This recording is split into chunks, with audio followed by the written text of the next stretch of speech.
একটা গর্ত, এমন একটা গর্ত যেখানে কাফেরেরা ওই পায়ের দাগ দেখে দেখে চলে গেল। যাওয়ার পরে ওখানে বলা কোয়া করতেছে এই গর্তের মধ্যে, এই গুহার মধ্যে মুহাম্মদ থাকতে পারে। আবু বকর রাদিয়াল্লাহু তাআলা আনহু বললেন, ওগো আল্লাহর নবী, আজ আর শেষ রক্ষা হলো না, আজকে আর বাঁচার কোনো রাস্তা রইল না। আল্লাহর নবী বললেন, আসলেই তাই। এই বলেছেন। আল্লাহ রাসূল বললেন, আবু বকর ভয় পাও কেন? আবু বকর বলল, আমরা তো দুইজন আর তারা সংখ্যায় অনেক বেশি। আল্লাহর নবী বললেন, ওগো আবু বকর, আমরা দুইজন নয়, আমাদের সাথে তৃতীয় আর একজন রয়েছেন, তিনি হলেন গোটা বিশ্বজাহানের পালনকর্তা, আমাদের রিজিক দাতা, আমাদের স্রষ্টা, আমাদের পালনকর্তা আল্লাহ রাব্বুল আলামিন সেখানে হেফাজত করেছে না করে নাই? কেমন করে হেফাজত করলেন? ওরা নিচের দিকে তাকাইলো না, একজন আর একজনের সাথে বলা কওয়া করছে। এখানে যদি মুহাম্মদ থাকে তাইলে মাকড়সাই কেমন করে জাল বাঁধবে বলো? এখানে যদি মুহাম্মদ থাকতো তাইলে কবুতর উড়ে যেত, এখানে ওদের বাসা থাকতো না। এই জন্য যেই কবুতর আল্লাহর রাসূলকে এইভাবে রক্ষা করেছিল, সেই কবুতর যারা মক্কায় মদিনায় যান আছে না নাই? ওখানে কবুতর ধরে খায় নাকি? কথা কয় না, খায়। কবুতর চত্বর বলে একটা চত্বর আছে, সৌদি আরবের লোক জানে না কবুতর চত্বর কি, কিন্তু বাঙালিরা জানে। ঠিক না বেঠিক? নাম দেবে বাঙালিরা, কবুতররা তো কবুতরই চেনে না। এই কবুতর চত্বর, ওখানেই হোটেল দেয়, ওখানে কবুতর থাকে খায়। এই কবুতরগুলোর কদর আছে না নাই? ওগো আমার ভাইরা, এমনি ভাবে আল্লাহ রাব্বুল আলামিনকে যারা অভিভাবক মেনে নেয়, ওদের কোনো কষ্ট থাকে না, দুঃখ থাকে না, ওদের কোনো বেদনা থাকে না, ওদের কোনো সব কিছু কার জন্যে? এই জন্যে কোরআনের পাখি শেষ দিন যেদিন গিয়েছেন, যখন হাসপাতালে ঢুকানো হলো, তখন মুখটা মলিন করে ঢুকেছেন নাকি? না, এমন একটা হাসি দিয়েছেন যে হাসি এখনো মানুষের অন্তর চোখ দিয়ে দেখে না। 11টা বছর কারাগারে থাকার পরেও এমন সুন্দর হাসি কেমনে আসে? কারণ তারা জানে আমাদের একজন অভিভাবক আছে, তিনি আজ হোক কাল হোক আমাদের উদ্ধার করবেন। বলেন সুবহানাল্লাহ। এ হোক কালে উদ্ধার করবেন অথবা পরকালে করবেন। দুনিয়ার জীবনের বিনিময়ে যদি পরকালের জীবনটা কল্যাণের হয়ে যায়, কোনো লস আছে নাকি? না, লস নাই। কেউ অনেক সময় ব্যবসা করে, কেউ একজন যদি এখন জমি কেনে, ফুলতলাতে ডুমুরিয়াতে কেউ একজন জমি কিনেছে, যদি গ্রামের জমি বিক্রি করে শহরের পরে জমি কেনে, কেউ কি বলে তুমি পাগল? এই কথা বলে নাকি? বরং বলে কাজার কাজারটা করে সব গ্রামের জমি বিক্রি করে ফুলতলা অথবা ডুমুরিয়ায় যে জমিটা কিনেছো, এটাই তোমার ভবিষ্যৎ, এটাই আগামী দিনের সম্পদ। বলে না? বলে না? তার মানে টাকা নষ্ট করো কিন্তু সম্পদ বানাও। তেমনি ভাবে এই দুনিয়ার সম্পদ নষ্ট করে যদি আমরা জান্নাতে একটু জায়গা করে নিতে পারি, এর থেকে বড় ব্যবসা কি আর আছে নাকি? সূরা আসর সম্বন্ধে আপনাদের ধারণা আছে না নাই? সূরা আসর সবচেয়ে ছোট সূরা। এই সূরা নাজিলের প্রেক্ষাপট কি জানেন? নাজিলের প্রেক্ষাপট হলো আল্লাহর নবীর সাহাবী আবু বকর রাদিয়াল্লাহু তাআলা আনহু যখন নবীর প্রতি ঈমান আনলেন, ঈমান আনার কারণে অনেক ভালো কাজের সাথে সম্পৃক্ত থাকেন, বিভিন্নভাবে মানুষের সহযোগিতা করেন। বেলালকে যখন উমাইয়া মারতেছে, হাতে দড়ি বাঁধা, পায়ে দড়ি বাঁধা, খুঁটো পুঁতে রেখেছে, বুকের উপরে পাথর, নির্যাতন করতেছে, বেত্রাঘাত করতেছে, মরুর উত্তাপের মধ্যে বেলাল রাদিয়াল্লাহু তাআলা আনহু বারবার বলতেছে আহাদ আহাদ, আল্লাহ আল্লাহ আল্লাহ, এই তার মুখের আওয়াজ। আবু বকর ছুটে যেয়ে বললেন, ওগো উমাইয়া, এত কেন মারো এই আফ্রিকান কৃতদাসকে? তার না মেরে তো বিক্রি করে দিলে পারো। কয় এমন একটা কৃতদাস যার গায়ের রং ভালো না, দাঁত ছাড়া আর চোখের মনির দুই পাশ ছাড়া কোনো জায়গায় সাদা নাই, তারে কে কিনবে? কয় আমি কিনবো। কয় কি দিবা? কয় তোমার 1000 দিরহাম দেব, আর তোমার আমার একটা শ্বেতাঙ্গ পরিষ্কার রঙের কৃতদাস আছে, আমি তোমারে দিয়ে দেব। কয় আমি রাজি। কয় দাঁড়াও, আমি এখনই নিয়ে আসছি। চলে গেল, দিরহাম নিয়ে আসলো বা দিনার নিয়ে আসলো, তখনকার যে মুদ্রা, সেই মুদ্রা আনলো এবং একটা সাদা তার কৃতদাস সেটা এনে দিয়ে বলল, দাও বেলালকে ছেড়ে দাও। উমাইয়া ছেড়ে দিল। দেওয়ার পরে বলল, আবু বকর, তুমি তো আমার বন্ধু মানুষ, কিন্তু আজকের ব্যবসায় তুমি হেরে গেলে আর আমি জিতে গেলাম। আবু বকর রাদিয়াল্লাহু তাআলা আনহু জবাব দিলে, বন্ধু তুমি জিতেছো এটা ঠিক হতে পারে, কিন্তু আমি হারি নাই, এটাও ঠিক। আমি হারি নাই, কারণ তুমি দুনিয়ায় ব্যবসা করেছ, দুনিয়ার ব্যবসায় তুমি লাভবান হয়েছো, কিন্তু আমি ব্যবসা করলাম আখিরাতে।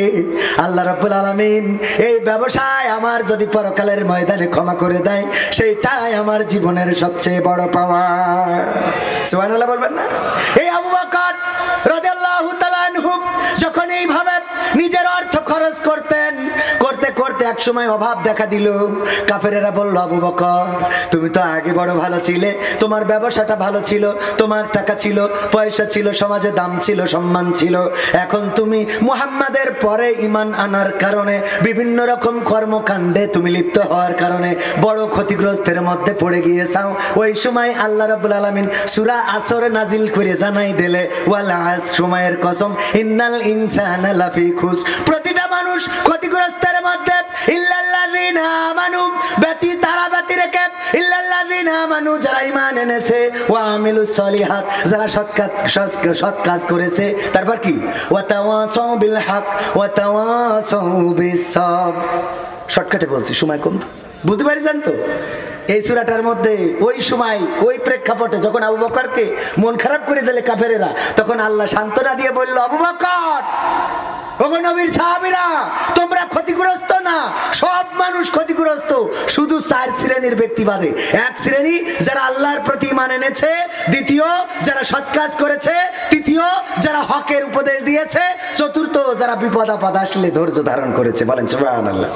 এরা বাদে সবাই ক্ষতিগ্রস্তর মধ্যে। সুতরাং আমরা সেই ক্ষতিগ্রস্ত থেকে বাঁচার দরকার আছে না নাই? ক্ষতিগ্রস্ত থেকে বাঁচতে চায় না? ওগো আমার ভাইরা, আল্লাহর নবী সাল্লাল্লাহু আলাইহি ওয়াসাল্লাম যে আবু বকরের জন্য এই সূরাটা নাজিল হলো, মুতার যুদ্ধ হবে, তাবুকের যুদ্ধ। আল্লাহর রাসূল বললেন, সবাই দান করো, যে যা পারো দান করো। সবাই দান করলেন যার যার মতো করে। দান করার পরে আল্লাহর রাসূল বললেন, এখানে কার কোন দানটা সবাই দেখিয়ে দিল। ওমর রাদিয়াল্লাহু তাআলা আনহু বলল, এটা আমার। আবু বকর রাদিয়াল্লাহু তাআলা আনহুর দানটা কেউ বলল না। ওসমানের কথা বলল, আলীর কথা বলল, অন্যান্য সাহাবীদের কথা বলল। ছোট একটা পুটলা দেখে আল্লাহর রাসূল বললেন, এটা কার? বললেন, এটা আবু বকর রাদিয়াল্লাহু তাআলা আনহুর। সবচেয়ে ছোট পুটলা ছিল আবু বকর রাদিয়াল্লাহু তাআলা আনহুর। আল্লাহর নবী বললেন, আজকের এই দানটা, আবু বকরের দানটা আল্লাহর কাছে সবচেয়ে বেশি প্রিয় হয়ে গেছে। অন্য সাহাবীরা মন খারাপ করলো, আরে আমরা এত বেশি দান করলাম, তারপরে আবু বকরের পুটলাটা ছোট, এটা কেন আল্লাহর কাছে প্রিয় হয়ে গেল? আল্লাহর নবী বুঝতে পারলেন যে অন্য সাহাবীরা মন খারাপ করেছেন। আল্লাহর নবী একজন একজন করে ডাকলেন, বললেন, ওগো ওমর, তুমি কত দান করেছো, বাড়িতে কত আছে? বলল, আমি 20,000 দিয়েছি, বাড়িতে 20,000 আছে।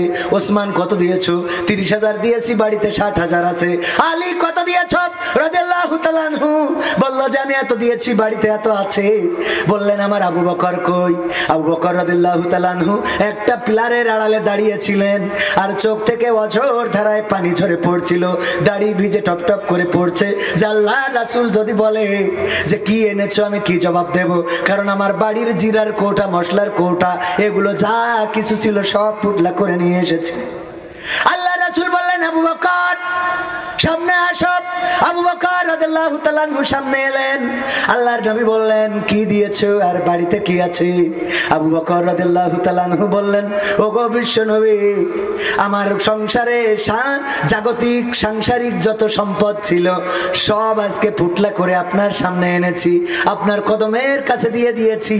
আমার বাড়িতে আল্লাহ ও তার রাসূলের ভালোবাসা ছাড়া আর পৃথিবীর কোনো সম্পদ অবশিষ্ট নাই। আল্লাহু আকবার। আব্দুল উজ্জা নামের একজন সাহাবী ছিল, যার নাম পরবর্তীতে হয়েছে আব্দুল্লাহ জুলবাজাদাইন। ওগো আমার যুবকেরা, কলিজার টুকরা যুবকেরা, যেখানেই যাই যুবকের ভিড় পড়ে যায়। আমি যুবকদের কাছে 5টা দাবি সব জায়গায় রাখি। আজকেও আমার যুবকদের কাছে 5টা দাবি থাকবে।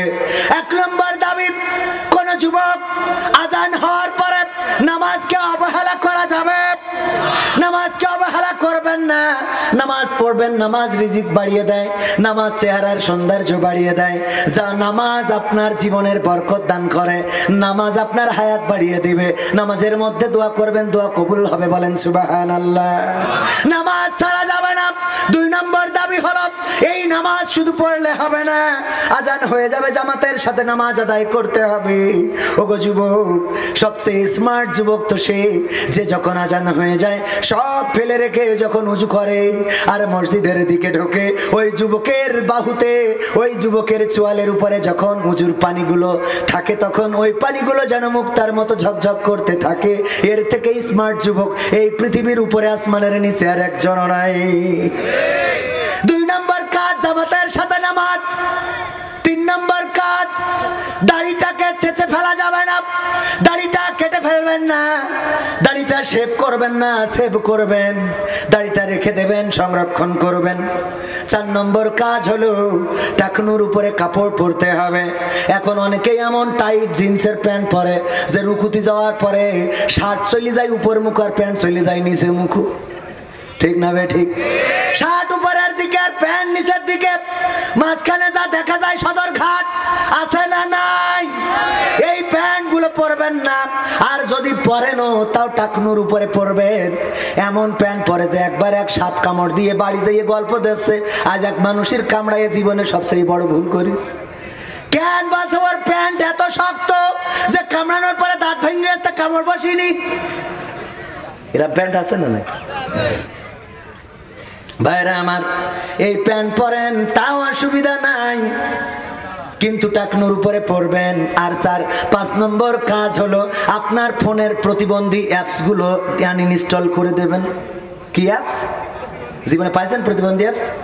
ফ্রি ফায়ার, পাবজি, টিকটক, এগুলো সব প্রতিবন্ধী অ্যাপ। কি অ্যাপস?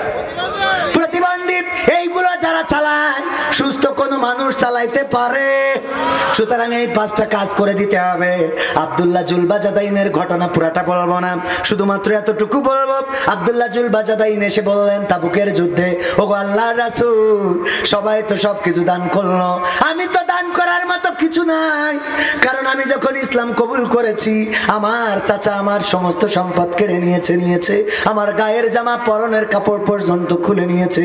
ওগো রাসূল, একটু দোয়া করে দেন যেন আজকে তাবুকের যুদ্ধে আমার রক্তটা দিয়ে শহীদ হতে পারি। দান করেছেন কি? দান করেছেন কি? রক্ত দিলেন। ওগো আল্লাহর রাসূল, দোয়া করে দেন যেন জীবনটা দিতে পারি। আল্লাহর রাসূল বললেন আমার সাথে হাত উঁচু করো। হাত উঁচু করলেন, আল্লাহর রাসূল দোয়া করলেন, ওগো আল্লাহ, আজকে আমি আব্দুল্লাহ জুলবাজাদাইনের রক্ত সমস্ত কাফেরদের জন্য হারাম করে দিলাম। আব্দুল্লাহ জুলবাজাদাইন বললেন, ওগো আল্লাহর নবী, আমি চাইলাম আজকের যুদ্ধে শহীদ হব, রক্ত দেব, জীবন দেব। আপনি তো বলেছেন যারা শহীদ হয় এটা একটা সেতুর মতো, এপারে দুনিয়া ওপারে জান্নাত। আমি সেই জান্নাতটা পেতে চেয়েছিলাম, আপনি আমার রক্তটা কাফেরদের জন্য হারাম করে দিলেন। আল্লাহ রাসূল বললেন, ওগো আব্দুল্লাহ জুলবাজাদাইন, শুনে নাও, এরপরে যদি তুমি বিছানায় ভুগে জ্বরে আক্রান্ত হয়ে মারা যাও, তারপরে তোমার মৃত্যুটা আল্লাহ রাব্বুল আলামিন শহীদ মৃত্যু হিসাবে কবুল করে নিবে। আল্লাহ রাসূলের সাহাবী আব্দুল্লাহ জুলবাজাদাইন সত্যিই জ্বরে ভুগলেন এবং বিছানায় মারা গেলেন। গভীর রাতে রাসূলের কাছে খবর এলো, ওগো রাসূল, আব্দুল্লাহ জুলবাজাদাইন ইন্তেকাল করেছেন। আল্লাহ রাসূল বললেন, তাকে তোমরা সুন্দরভাবে গোসল করাও, কাফন পরাও, কবর খনন করো। সব খনন করা, কবর খনন করা হয়ে গেল, গোসল করানো, কাফন পরানো হয়ে গেল। আল্লাহ রাসূল কবরে নামানোর জন্য, কবরে আনার জন্য দায়িত্ব দিলেন। ওই সাহাবী আব্দুল্লাহ জুলবাজাদাইনকে যখন কবরে নামানো হলো, কবরের পাশে দাঁড়িয়েছিলেন আব্দুল্লাহ ইবনে মাসউদ রাদিয়াল্লাহু তাআলা আনহু।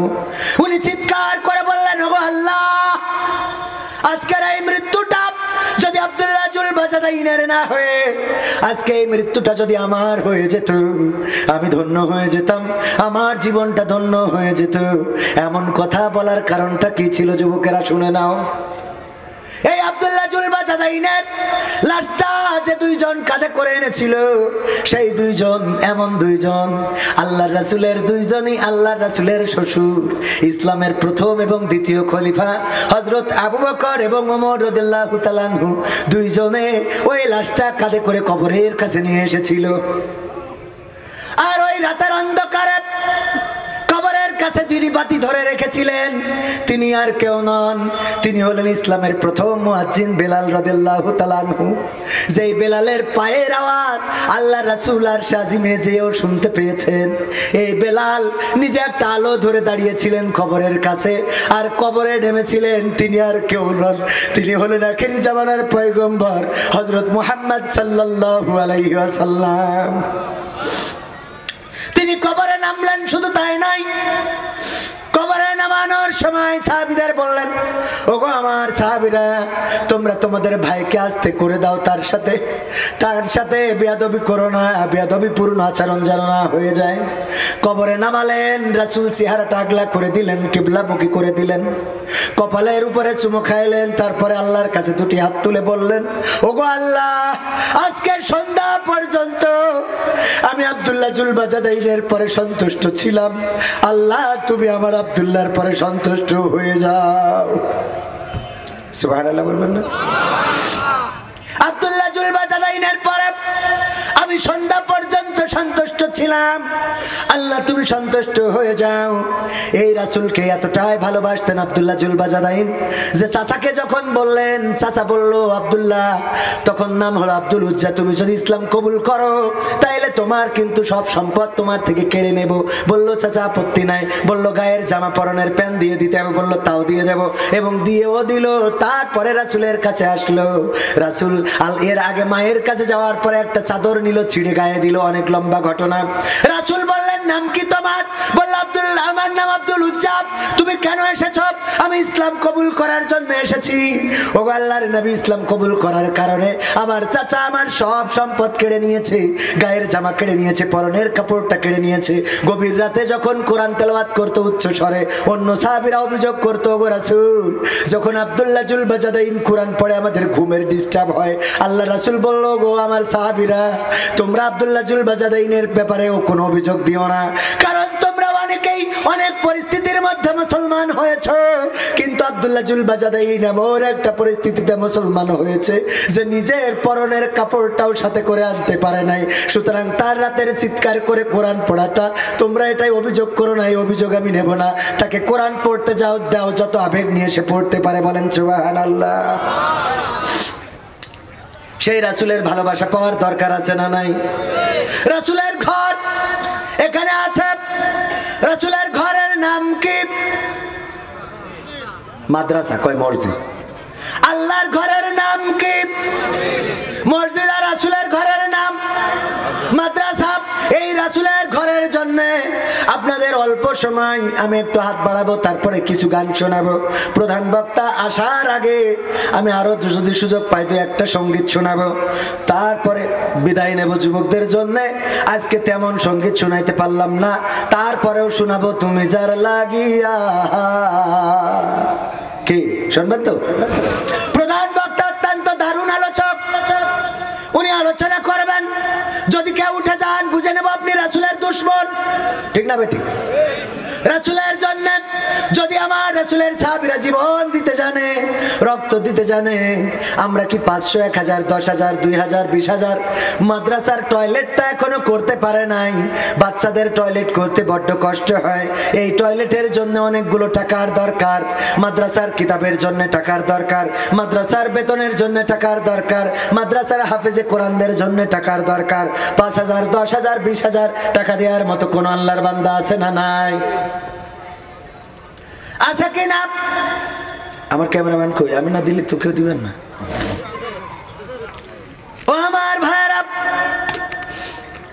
একজন একজন করে আপনারা বলেন, না বললে কিন্তু আমি একজন একজন করে নাম ধরে ডাক দেব, আর আপনারা বলবেন লাব্বাইক আল্লাহুম্মা লাব্বাইক।